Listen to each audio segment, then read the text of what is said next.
Capítulo 7. Una misión. Circularon rumores sobre envenenamiento cuando falleció la reina de Seo. He decidido plasmar aquí por escrito lo que sé sin lugar a dudas que es cierto. La reina de Seo murió envenenada, pero fue ella la que se administró el veneno durante un largo periodo de tiempo, y su rey no tuvo nada que ver. A menudo había intentado convencerla para que no abusara de los intoxicantes con tanta ligereza. Se habían consultado médicos, además de herbolarios, pero no acababa él de persuadirla para que renunciara a una droga cuando a ella ya había encontrado otra. Hacia finales del último verano de su vida se volvió más temeraria aún, tomando varias sustancias simultáneamente y dejando de preocuparse por ocultar sus hábitos. Su comportamiento suponía un verdadero suplicio para artimañas, pues cuando ella abusaba del vino o del humo, formulaba descabelladas acusaciones e incendiarias declaraciones sin reparar en quién estuviera presente o cuál fuera la ocasión. Cualquiera hubiera creído que los excesos que cometió al final de su vida repelerían a sus partidarios. Al contrario, afirmaban que Artimañas la había empujado a la autodestrucción, o que la había envenenado él mismo. Pero yo sé con certeza que su muerte no fue obra del rey. Burrick me cortó el pelo para el luto. Lo dejó a la longitud de un ancho de dedo. Él se afeitó la cabeza, incluso la barba y las cejas para llorar su pérdida. Las porciones pálidas de su cabeza contrastaban con el arrebol de las mejillas y la nariz. Le confería un aspecto muy extraño, más aún que el de los hombres del bosque que llegaban a la ciudad con el pelo pegajoso de brea y los dientes teñidos de rojo y negro. Los niños miraban atónitos a aquellos salvajes e intercambiaban susurros a su paso, pero a Burrick lo rehuían en silencio. Creo que eran sus ojos. He visto oquedades en una calavera que tenían más vida que los ojos de Burrick durante aquellos días de duelo. Regio envió un hombre a amonestar a Burrick por haberse afeitado la cabeza y haberme cortado el pelo.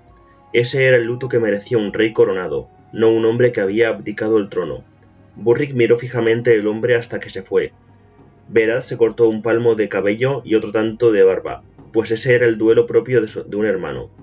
Algunos guardias de la torre se cortaron distintas porciones de sus trenzas, lo que hace un soldado cuando cae un camarada de armas.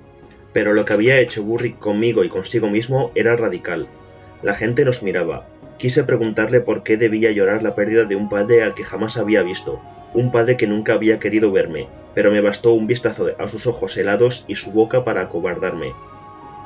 Nadie mencionó a Regio el mechón de luto que cortó de la crin de cada caballo, ni la pestilente pira que consumió todo el pelo sacrificado. Tenía la vaga idea de que aquello significaba que Burrick había enviado parte de nuestros espíritus junto al de Hidalgo. Era una costumbre que había heredado del pueblo de su abuela. Era como si Burrick hubiera muerto. Una fría fuerza animaba su cuerpo, ejecutando todas sus tareas sin error pero también sin calidez ni satisfacción. Los subordinados que antes anhelaban cualquier gesto de elogio de su parte, ahora rehuían su mirada, como si se sintieran avergonzados. Fosca era la única que no lo repudiaba. La vieja perra lo seguía renqueando allí donde fuera, sin recibir ninguna mirada ni caricia de afecto, pero siempre allí. La abracé una vez, por simpatía, e incluso me atreví a sondearla, pero solo encontré un entumecimiento sobrecogedor de la mente. Guardaba luto con su amo. Las tormentas de invierno rugían y silbaban en torno a los acantilados. Los días se caracterizaban por un frío letargo que imposibilitaba la llegada de la primavera. Hidalgo fue enterrado en Bosque Blanco. Se celebró un ayuno de duelo en la torre, pero fue breve y poco concurrido. Se trató más de un gesto de cortesía que de un verdadero duelo. Quienes de verdad lamentaban su pérdida parecían considerarse culpables de mal gusto. Su vida pública debería haber terminado con su abdicación. Qué impertinencia por su parte llamar la atención de aquella manera, muriéndose. Una semana después de la defunción de mi padre, me despertaron la familiar corriente de aire procedente de la escalerilla secreta y la consiguiente luz amarilla que me llamaba. Me levanté y subí las escaleras corriendo hasta mi refugio. Me vendría bien alejarme de toda aquella novedad, mezclar las hierbas y producir extraños vapores con Chade de nuevo. Estaba harto del extraño distanciamiento de mi identidad que me invadía desde que supe de la muerte de Hidalgo. Pero el extremo de su cámara, donde se levantaba el banco de trabajo, estaba a oscuras y frío. Chade se encontraba sentado ante su chimenea. Me hizo una seña para que me sentara junto a su silla. Me senté y lo miré, pero se limitó a remover las brasas. Levantó su mano cubierta de cicatrices y dejó que descansara sobre mi cabello toscado. Permanecimos así un momento contemplando juntos el fuego. «Bueno, aquí estamos, chico», comentó por fin, y nada más, como si eso fuera todo cuanto tenía que decir. Me revolvió el cabello. «Burrick me ha cortado el pelo», dije de repente. «Me he fijado». «Lo detesto. Me pincha cuando apoyo la cabeza en la almohada y no puedo dormir. Se me cae la capucha y parezco idiota». «Pareces un chico de luto por la muerte de su padre». Permanecí callado un instante. Pensaba que mi pelo era una versión extendida del severo afeitado de Burrick, pero Chade tenía razón. Era la longitud propia de un niño que lloraba a su padre, no de un súbdito que llorase a su rey. Eso me hizo enfadar aún más. «Pero, ¿por qué tendría que guardar luto por él?», pregunté a Chade, como no había osado preguntar a Burrick. Ni siquiera lo conocía. «¡Era tu padre!». Se acostó con una mujer. Cuando se enteró de mi existencia, se fue. Padre, nunca le importé. Me sentía rebelde dando voz al fin a mis pensamientos. Me ponía furioso, el exagerado desconsuelo de Burrick y ahora el discreto pesar de Chade. «Eso no lo sabes. Solo conoces las habladurías. No eres lo bastante mayor para comprender ciertas cosas. Nunca has visto a una ave salvaje atrayendo al depredador lejos de sus polluelos, fingiéndose herida». «No me lo creo», protesté, aunque de improviso me había abandonado la seguridad. Nunca hizo nada porque me impulsara, a pesar de que se preocupaba por mí. Chade se volvió para mirarme, y vi que sus ojos eran más viejos, estaban más hundidos y enrojecidos. «Si hubieras sabido que le importabas, también le habrían sabido otros. Cuando seas un hombre, quizás comprendas cuánto le costó tener que ignorarte para mantenerte a salvo, para que sus enemigos no se fijaran en ti». «Bueno, ahora no lo conoceré hasta que me llegue la hora», me lamenté, malhumorado. Chade exhaló un suspiro. «Y esa hora te llegará mucho más tarde si te hubiera reconocido como heredero». Hizo una pausa, antes de añadir, con cautela. «¿Qué quieres saber acerca de él, chico?» «Todo. Pero, ¿qué sabrás tú?» Cuanto más tolerante se mostraba Chade, más enfurruñado me sentía. «Lo conocí toda su vida. He trabajado con él, muchas veces». «Así que eres como uña y carne». Daba igual cuán impertinente me mostrara. Chade había decidido no enfadarse. «Como una mano y su guante, más bien», dijo tras considerarlo brevemente. «Yo era la mano que actuaba sin ser vista, protegida por el suave guante de la diplomacia». «¿Qué quieres decir?» Me sentía intrigado, contra mi voluntad. «Se pueden hacer ciertas cosas». Chade carraspeó. «Pueden suceder cosas que allanan el camino para la diplomacia, que aumentan la disposición de una parte a negociar. Pueden ocurrir cosas». Mi mundo dio un vuelco. La realidad se abatió sobre mí con la fugaz de una visión, la totalidad de lo que era Chade y lo que yo estaba destinado a ser.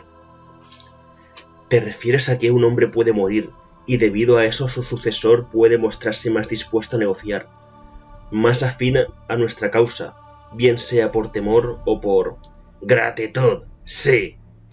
Un frío horror me estremeció cuando encajaron todas las piezas de golpe, todas las lecciones, las meticulosas instrucciones, y este era su objetivo. Hice ademán de levantarme, pero la mano de Chade me agarró el hombro de repente.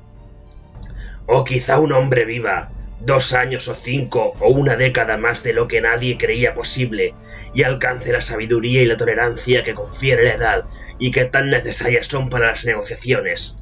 O quizá un bebé se cure de la tos que lo asfixiaba, y la madre aprecie repentinamente agradecida nuestra oferta, beneficiosa para todos los implicados. La uña no siempre escarba en la muerte, chico, no siempre». «Pero sí a menudo». «No te he engañado nunca». Percibí en la voz de Chade 2 cosas que nunca había oído antes, una actitud defensiva y dolor, pero la juventud era implacable. «Creo que no apetece seguir aprendiendo a tu lado. Creo que voy a buscar al rey artimañas para decirle que puede buscarse a otro que mate por él». «De ti depende, pero te aconsejo que no lo hagas, de momento». ¿Por qué? Porque eso no haría todo cuanto intentó hacer Hidalgo por ti. Llamaría la atención sobre ti, y en estos instantes no es buena idea. Sus palabras brotaban meditadamente pausadas, lastradas por el peso de la verdad. ¿Por qué? Pregunté, con un hilo de voz.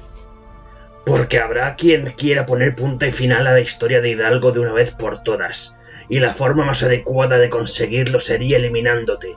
Estas personas estarán atentas a tu reacción ante la muerte de tu padre. Empiezas a tener ideas y te muestras inquieto, ¿te convertirás en un problema como lo era él? ¿Qué? Chico, dijo, y se me acercó a un lado.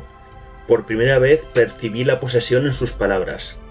En este momento te conviene ser discreto y precavido. Comprendo las razones que tenía Burrick para cortarte el pelo, pero en realidad desearía que no lo hubiera hecho. Ojalá nadie hubiera encontrado motivos para recordar que Hidalgo era tu padre. Además, si eres un polluelo y aún así... Pero escucha, de momento no cambies nada. Espera 6 meses o 1 año, luego decide, pero por ahora...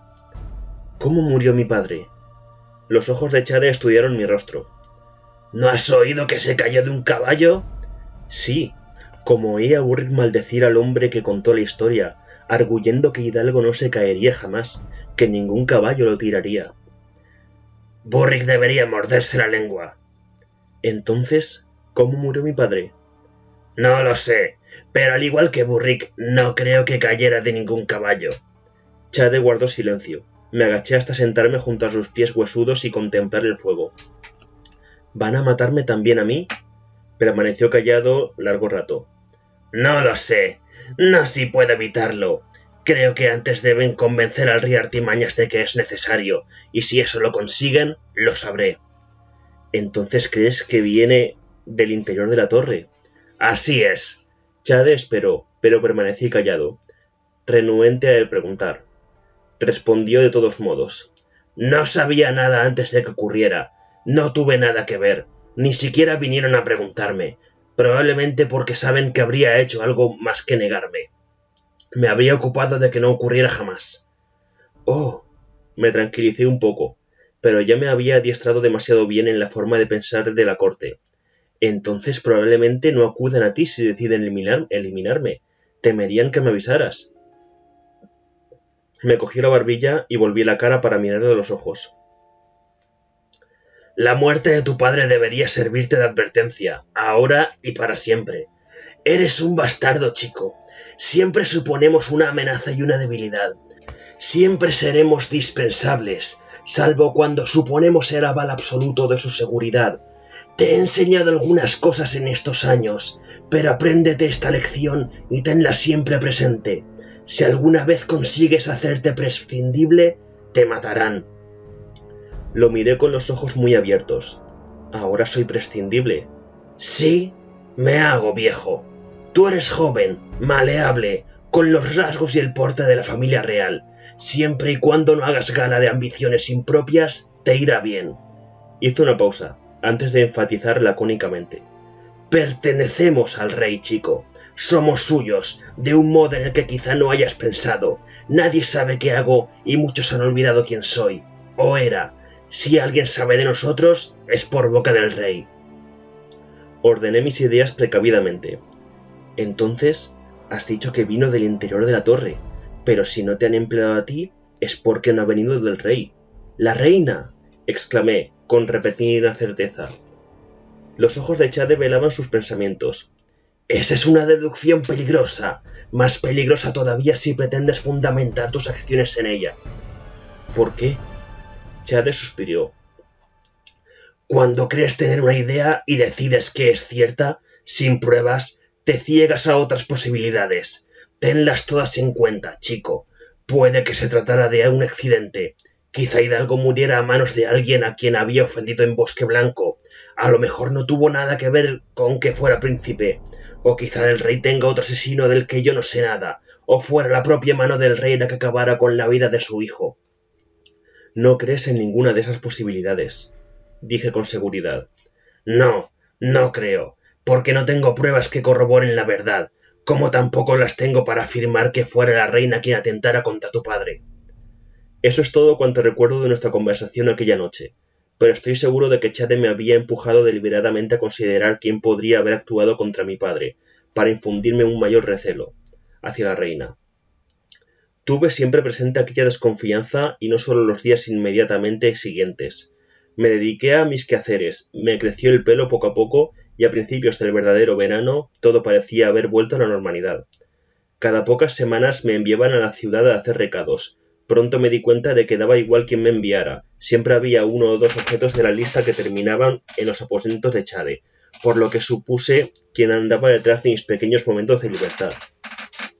No lograba reunirme con Molly siempre que bajaba a la ciudad, pero me conformaba con asomarme a la ventana de su tienda hasta que ella reparaba en mí y me dedicara al menos un gesto con la cabeza.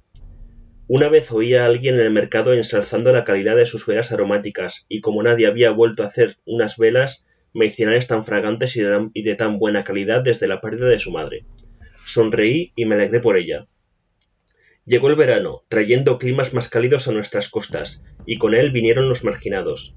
Algunos llegaron como honrados mercaderes con productos de las tierras frías para vender, pieles, ámbar, marfil y cuñetas de aceite, e historias de miedo para contar, relatos que todavía conseguían ponerme la piel de gallina como cuando era pequeño. Nuestros marineros no se fiaban de ellos, los tildaban de espías y cosas peores.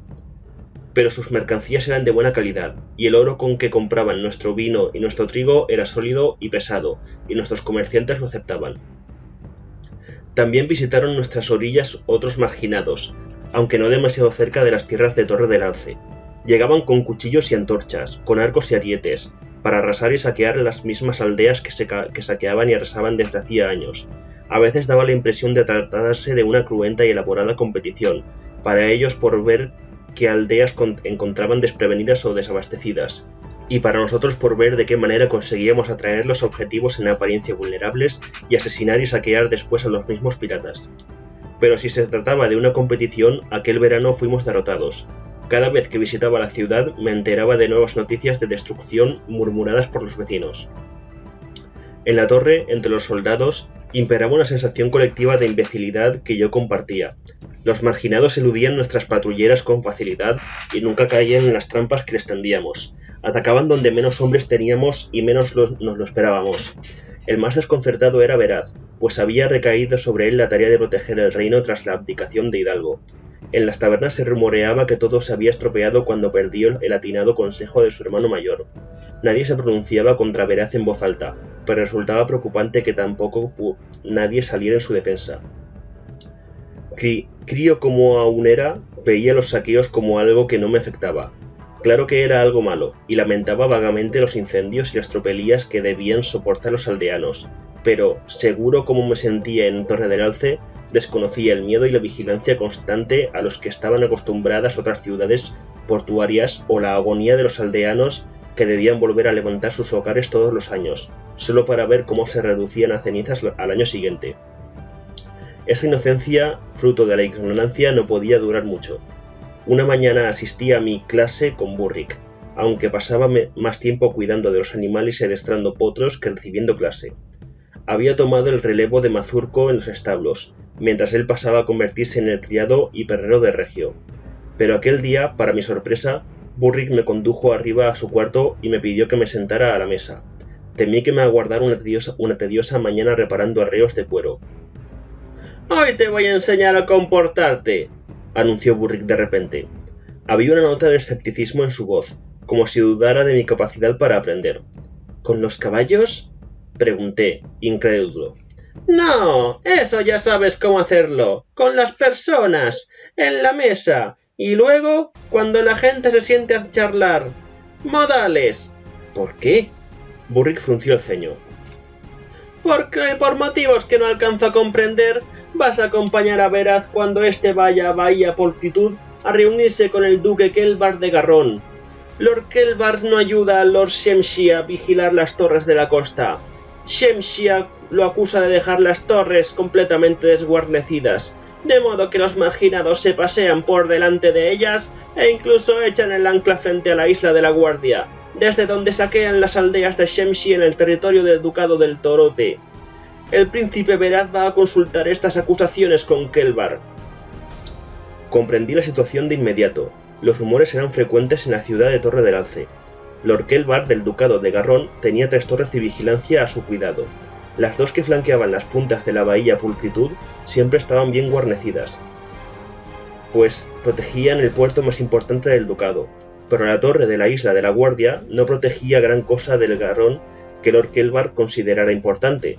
Su costa elevada y abrupta albergaba pocas aldeas y los posibles invasores lo tendrían difícil para impedir que sus barcos se estrellaran contra las rocas mientras ellos se dedicaban a saquear. El sur de la costa no solía recibir visitas desagradables.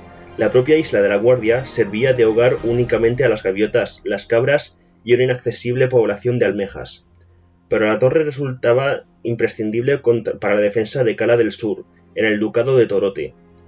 Se miraba tanto en los canales de interior como exterior y se erigía sobre un promontorio natural que permitía que sus almenaras resultaran fácilmente visibles desde la isla principal. El mismo Shemshi disponía de una torre de vigilancia en la isla oval, pero esta era un poco más que un montoncito de arena que sobresalía entre las olas cuando subía la marea. No gobernaba realmente las aguas y necesitaba ser reparada continuamente debido al nomadismo de las arenas y las ocasionales tormentas que la sumergían bajo las olas. Pero desde allí se podía ver una luz de alerta en la isla de la Guardia y transmitir el mensaje, siempre y cuando la torre de vigilancia de la isla de la Guardia se encendiera dicha luz. Por tradición, los territorios pesqueros y las playas de almejas de la isla de la Guardia pertenecían al Ducado de Garrón, por lo que la guarnición de su torre de vigilancia también era tarea del Ducado de Garrón. Pero mantener una guarnición allí suponía trasladar hombres y provisiones, madera y aceite para las almenaras, e impedir que la torre sucumbiera a las salvajes tormentas oceánicas que azotaban la pequeña isla yerma. Era un destino impopular entre los soldados, y se rumoreaba que ser destacado allí constituía una sutil forma de castigo para las guarniciones indisciplinadas o apolíticas. En más de una ocasión, estando bebido, Kelvar había afirmado que si guarnecer la torre era tan importante para el ducado de Torote, Lord Shemshi debería ocuparse de ello personalmente, aunque eso no quería decir que al ducado de Garrón le interesara perder los terrenos de pesca que rodeaban la isla ni los ricos asentamientos de mariscos. De modo que, cuando las aldeas de Torote fueron saqueadas, sin previo aviso, en una incursión de principios de primavera que acabó con todas las esperanzas de sembrar los campos a tiempo, además de ocuparse de matar, robar o espantar todas las ovejas preñadas, Lord Shemshi protestó airadamente ante el rey acusando a Kelvar de negligencia en la guarnición de sus torres. Kelvar lo negó y aseguró que la pequeña fuerza que había instalado allí era la adecuada para un emplazamiento que rara vez necesitaba protección. Guardias y no soldados es lo que necesita la isla de la Guardia, había declarado. Con tal motivo, reclutó a varias mujeres y ancianos para guarnecer la torre. Un puñado de ellos habían sido soldados, pero la mayoría eran refugiados de Bahía Pulcritud, morosos, rateros y viejas prostitutas, protestaron algunos, mientras que los partidarios de Kelvar defendían que eran ciudadanos ya mayores necesitados de un empleo seguro. Sabía todo aquello gracias a los chismorreos de taberna y las clases de política de Chade mejor de lo que pudiera imaginarse Burrick. Pero me mordí la lengua y escuché sus minuciosas y prolijas explicaciones. Comprendí, no por primera, que me consideraba algo lento. Confundía mis silencios con la falta de ingenio y no con la inexistente necesidad de hablar. De modo que Burrick, trabajosamente, comenzó a instruirme en los modales que, según sus propias palabras, los demás chiquillos adquirían simplemente observando a sus mayores. Tenía que saludar a la gente cuando viera a alguien por primera vez ese día, o cuando entrara en una sala y la encontrara ocupada. Retirarse sin decir nada era de mala educación. Debía llamar a las personas por su nombre, y, si eran mayores que yo o de una posición más elevada, como me recordó lo sería casi todo el mundo que conociera en ese viaje, debería dirigirme a ellas también por su título. Luego me apabulló con los detalles del protocolo. ¿Quién podía entrar antes que yo en una estancia? ¿Y en qué circunstancias? Casi cualquiera, y casi siempre, tenían preferencia sobre mí. Y con la conducta en la mesa. Tenía que respetar el lugar que me adjudicaran. Tenía que respetar a quien quiera que ocupara el asiento principal y comer al mismo ritmo que esa persona. Me enseñó cómo debía beber un brindis, o una serie de brindis, sin emborracharme, y cómo hablar de forma simpática, o, lo más probable, cómo escuchar con interés a quien quiera que se sentara cerca de mí durante las comidas. etcétera, etcétera, hasta que empecé a desear con melancolía haberme pasado la mañana reparando arneses. Burrick me exigió que prestara atención con un coscorrón. «Y tampoco hagas eso. Pareces idiota, ahí sentado con la cabeza en las nubes. No te creas que nadie se da cuenta cuando lo haces. Y no pongas esa cara cuando se te corrige. Siéntate recto y adopta una expresión agradable, no una sonrisa vacua. ¡Cretino! Ah, traspié. ¿Qué voy a hacer contigo? ¿Cómo puedo protegerte si te buscas los problemas tú solo? Además, ¿para qué querrán que hagas ese viaje?» Las dos últimas preguntas, dirigidas a sí mismo, delataban su verdadera preocupación. Quizá hubiera sido un poco idiota, por no haberme dado cuenta antes. Él no iba, yo sí, por algún motivo que él pudiera comprender. Burrick había vivido lo suficiente en la corte para mostrarse precavido. Era la primera vez que me apartaban de su atenta mirada desde que me confiaron a su cuidado. No hacía tanto que había muerto mi padre, así que se preguntaba, aunque no se atrevía a decirlo, si yo volvería o si alguien aprovecharía la ocasión para eliminarme discretamente. Comprendí el golpe que supondría para su orgullo y su reputación el que yo tuviera que ser eliminado. Suspiré y comenté con cuidado que quizá quisieran una mano extra con los caballos y los perros. Veraz no iba a ninguna parte sin León, su perro lobo. Hacía solo 2 días que me había felicitado por lo bien que me entendía con él. Repetí sus palabras a Burrick y fue gratificante ver lo bien que funcionó mi pequeño subterfugio. El alivio se plasmó en su cara, y luego el orgullo por haberme enseñado bien. El tema de nuestra conversación derivó de los modales al correcto cuidado del perro lobo. Si el discurso sobre la buena conducta en la mesa me había resultado tedioso, la repetición de conocimientos caninos fue casi insoportable. Cuando me dio permiso para asistir a las demás clases, parecía que me hubieran salido las alas en los pies.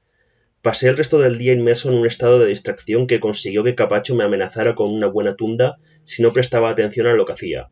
Luego meneó la cabeza, suspiró y me dijo que me largara y regresara cuando volviera a tener los pies en la tierra.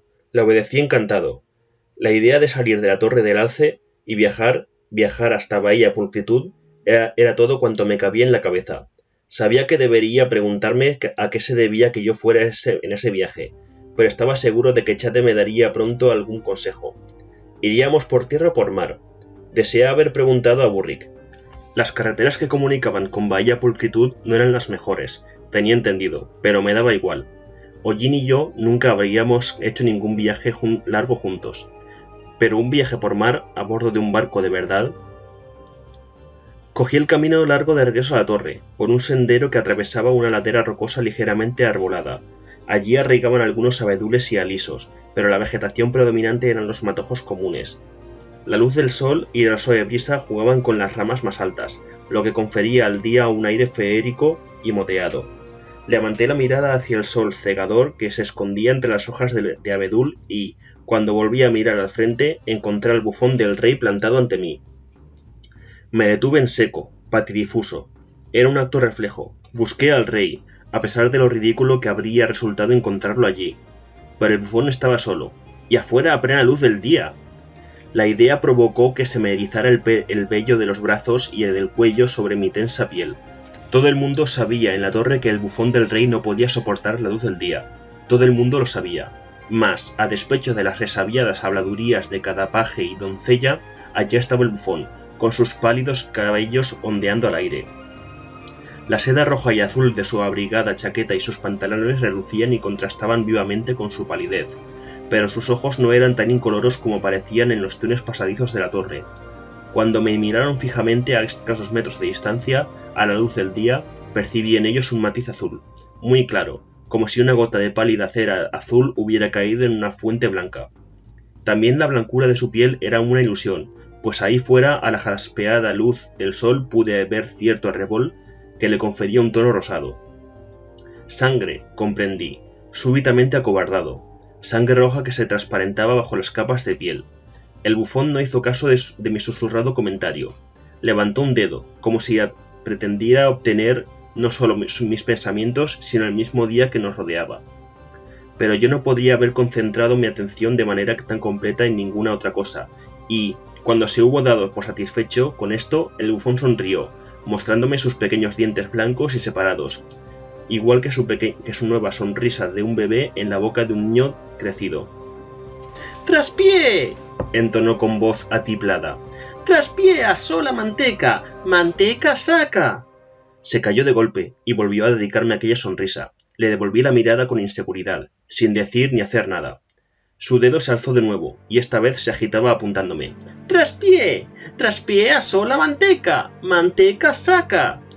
Ladeó la cabeza y el gesto envió su plumosa maraña de cabello volando en todas direcciones. Empezaba a perderle el miedo. «Traspié», dije despacio, y me golpeé el pecho con el índice. «Traspié, ese soy yo. Sí, me llamo Traspié. ¿Te has perdido?» Intenté que mi voz sonara cordial y tranquilizadora para no alarmar a la pobre criatura, pues era evidente que de alguna manera se habría extraviado de la torre, de ahí su alegría por haber encontrado una cara conocida. Cogió aire por la nariz, y luego zangoloteó la cabeza con fuerza, hasta que su pelo voló en torno a su cabeza igual que gira una llama en torno a una vela azotada por el viento. «¡Traspié!», dijo con énfasis, con la voz un tanto resquebrajada. «¡Traspié, asó la manteca! ¡Manteca saca!». «Soy un lelo y un sacamantecas, de acuerdo», dije, conciliador. Me agaché un poco, aunque lo cierto es que no era mucho más alto que el bufón. Con la mano abierta hice un gesto y le indiqué que se acercara. «Venga, vamos, que te llevo a casa, ¿vale? No te asustes». De improviso, el bufón bajó las manos a los costados, luego alzó el rostro y apuntó los ojos al cielo. Volvió a mirarme fijamente y frunció los labios como si quisiera escupir. «Ven conmigo». «No», dijo, tajante, con una nota de exasperación en la voz. «Escúchame, idiota. Traspías a la manteca y la manteca saca». «¿Cómo?», pregunté, sobresaltado. «He dicho», anunció, más despacio. «Traspías a la manteca y la manteca saca». Hizo una reverencia, dio media vuelta y empezó a alejarse de mí, camino arriba. «¡Espera!», exclamé. Sentía las orejas coloradas por la vergüenza. ¿Cómo se puede uno explicar amablemente con alguien que durante años ha pensado que, además de bufón, era imbécil? A mí no se me ocurrió ninguna respuesta. ¿A qué te viene todo eso de asar y sacar la manteca? ¿Te burlas de mí? «¿Qué va?». Se detuvo al tiempo, suficiente para girarse y añadir. «Traspías a la manteca y la manteca saca. Creo que es un mensaje, un llamamiento a hacer algo importante. Como eres la única persona que conozco que soporta que la llamen traspié, supongo que es para ti.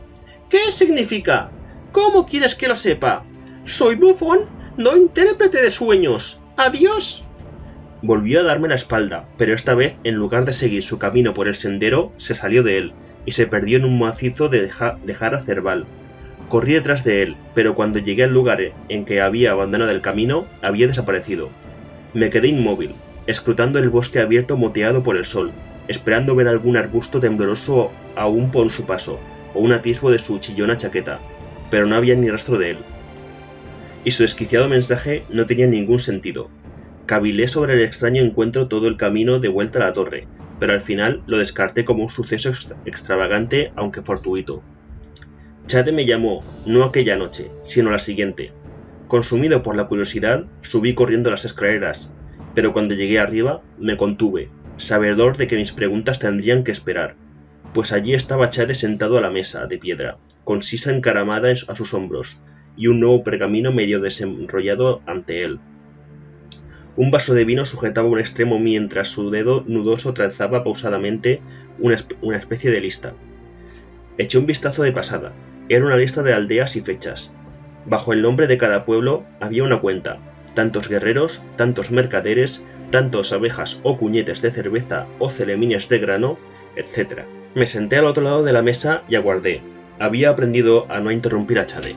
«Chico», dijo en voz baja, sin levantar la vista del pergamino. «¿Qué harías si se te acercara un rufián por la espalda y te propinara un coscorrón? Pero solo si estuvieras de espaldas. ¿Cómo lo solucionarías?». Pensé rápidamente.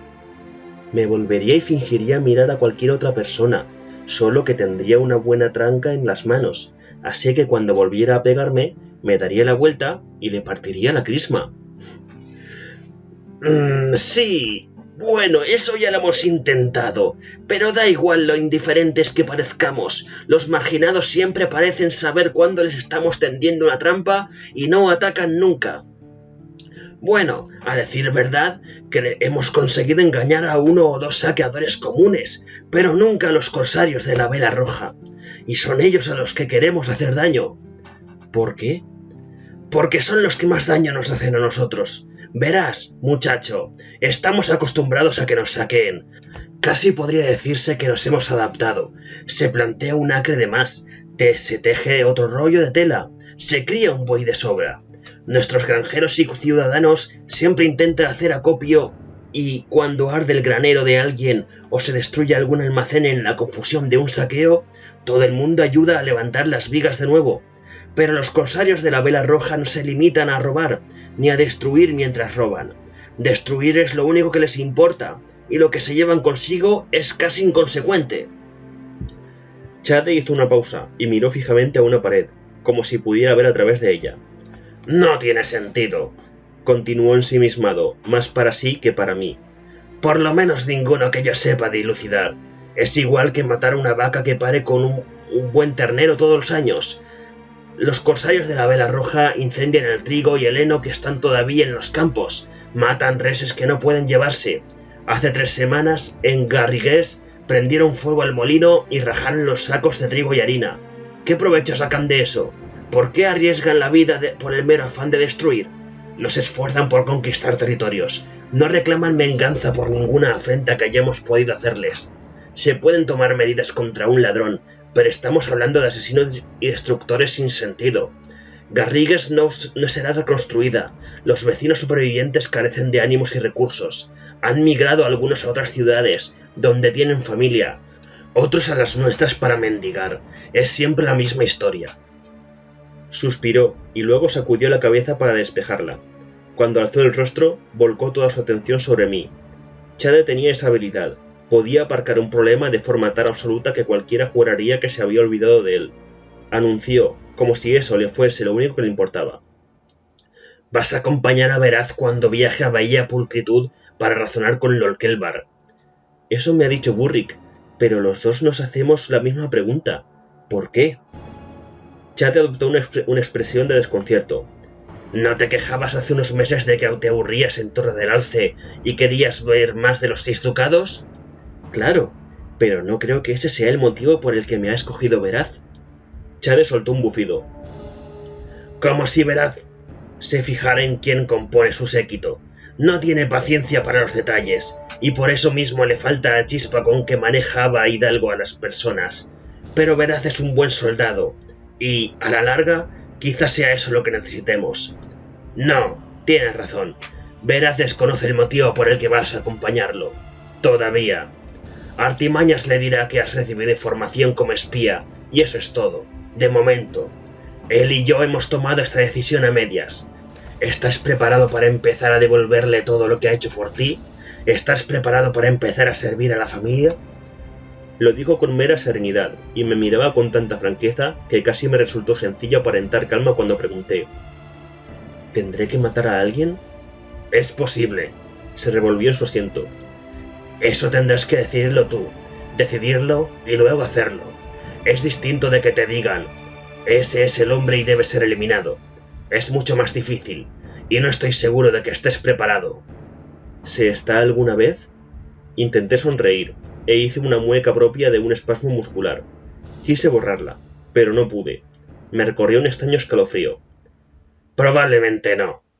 Chade guardó silencio, y luego decidió que yo había aceptado la misión. Irás en calidad de criado de una noble anciana que forma parte de la comitiva, de visita a unos parientes que tiene en Bahía Pulcritud. No tendrás que trabajar demasiado. Está muy mayor, y su salud no es muy buena. Lady Tomillo viaja en un palanquín cerrado. Cabalgarás a su lado. Te ocuparás de que no dé muchos tumbos, de llevarle agua si tiene sed, y otras tareas igual de sencillas. Suena parecido a cuidar del perro lobo de Veraz. Chade guardó silencio, luego sonrió. ¡Excelente! También eso será responsabilidad tuya. Hazte indispensable para todos en este viaje. Así tendrás una excusa para poder ir a todas partes y oírlo todo, sin que nadie se extrañe de tu presencia. ¿Y mi verdadera misión? Escuchar y aprender. A Artimañas y a mí nos parece que estos corsarios de la Vea Roja están demasiado familiarizados con nuestra estrategia y nuestros puntos fuertes. Kelvar ha rehusado dedicar fondos a guarnecer como es debido a la torre de la isla de la Guardia. Lo ha dejado desprotegida en 2 ocasiones, y en 2 ocasiones han pagado por su negligencia las aldeas costeras del ducado de Torote. ¿Se habrá atrevido a cruzar la línea que separa la negligencia de la traición?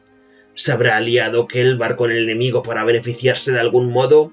Queremos que curiosees y verás de qué te puedes enterar. Si lo encuentras inocente o sospechoso, infórmanos. Pero si descubres que es un traidor, sin lugar a dudas, cuanto antes nos libremos de él, mejor. ¿Cómo? No parecía mi voz. Sonaba tan indiferente, tan contenida. He preparado un polvo, insípido en el plato, incoloro en el vino. Dejamos a tu discreción inventiva la forma de utilizarlo. Levantó la tapa de un plato de cerámica que había encima de la mesa. Dentro había un paquete de papel muy delgado, más fino y delicado que nada de lo que me hubiese enseñado Cérica. Curioso, lo primero que pensé fue cómo disfrutaría mi maestro escribano trabajando con un papel así. El envoltorio contenía el más sutil de los polvos blancos. Se adhería al papel y flotaba en el aire. Chade se cubrió la nariz y la boca con un pañuelo mientras traspasaba con una cuidadosa medida de aquel polvo a un pedazo de papel engrasado. Me lo ofreció y acepté la muerte en la palma de mi mano. ¿Cómo funciona? No es muy rápido. No caerá redondo en la mesa, si eso es lo que te preocupa, pero si se toma la copa despacio, se sentirá indispuesto. Conociendo a Kelvar, supongo que se tomará los retortijones como una señal para irse a la cama, donde no despertará la mañana siguiente. Me lo guardé en el bolsillo. ¿Está Veraz al corriente de esto? Chade consideró. Veraz hace honor a su nombre. Sería incapaz de sentarse a la mesa con un hombre al que quisiera envenenar y ocultarlo. No, en esta empresa el sigilo no será de más utilidad que la verdad.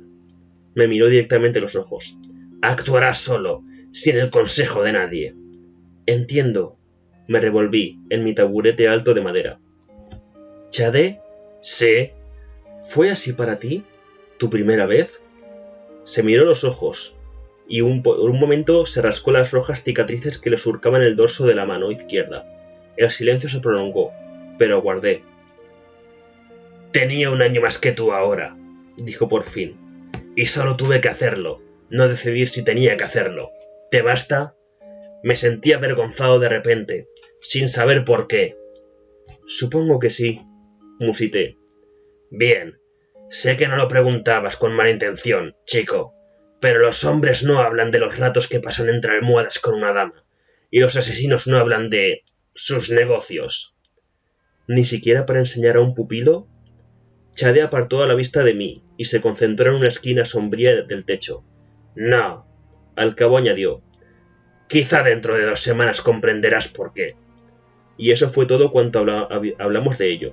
Según mis cálculos, yo debía de tener unos 13 años.